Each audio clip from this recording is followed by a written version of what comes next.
ఉన్నారు? మేము బాగున్నాము. మీరు బాగున్నారా ఫ్రెండ్స్?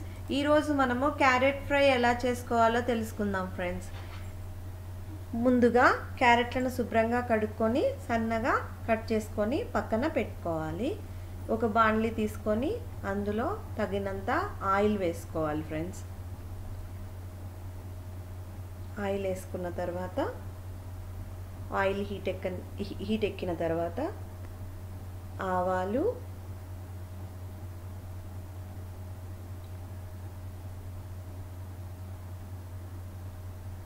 జీలకర్ర, ఎండుమిరపకాయలు, కరివేపాకు,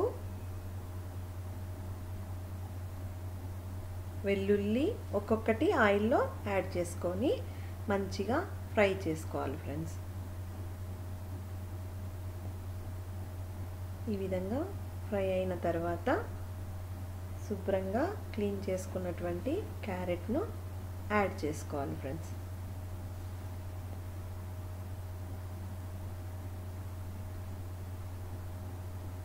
ఈ విధంగా క్యారెట్ను యాడ్ చేసుకొని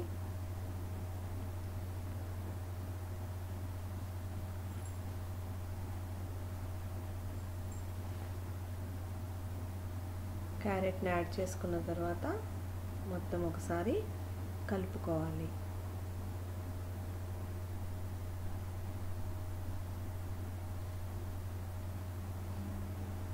దానికి కొంచెం పసుపు యాడ్ చేసుకొనేసేసి మంచిగా కలుపుకోవాలి ఫ్రెండ్స్.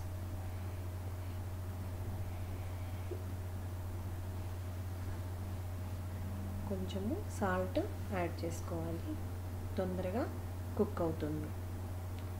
ఇది చాలా సింపుల్గా చేసుకునేటువంటి క్యారెట్ ఫ్రై ఫ్రెండ్స్.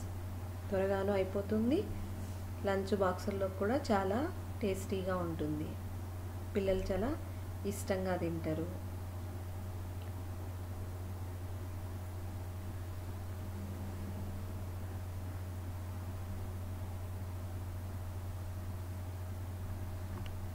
ఈ విధంగా ఫ్రై చేసుకోవాలి. కొంచెము వాటర్ యాడ్ చేసుకుంటే కొంచెము మెత్తగా ఉంటుంది ముక్క, లేదనంటే అది సరిగా ఫ్రై అవ్వదు. ఎక్కువ వాటర్ అవసరం లేదు ఫ్రెండ్స్. కొంచెం యాడ్ చేసుకొనేసేసి మూత పెట్టి ఉడికించుకోవాలి.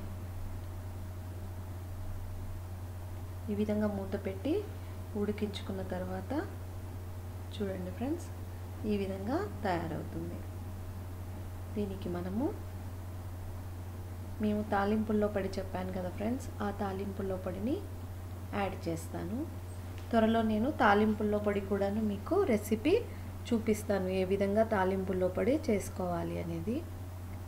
ఈ విధంగా ఈ తాలింపుల్లో పొడి వేసుకొని మంచిగా కలుపుకొని స్టవ్ బంద్ చేసేసేసి ఎంజాయ్ చేయటమే ఫ్రెండ్స్. ఫ్రెండ్స్ కొంచెం సబ్స్క్రైబ్ చేసుకోండి, లైక్ చేసుకోండి, షేర్ చేయండి ప్లీజ్ ఫ్రెండ్స్. Bye friends.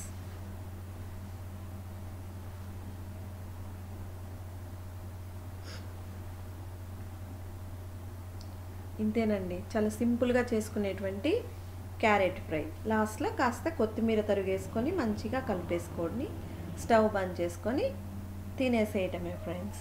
ఇది సైడ్ డిష్గాను బాగుంటుంది, రైస్లోకి చపాతీలోకి కూడా బాగుంటుంది ఫ్రెండ్స్. Bye friends.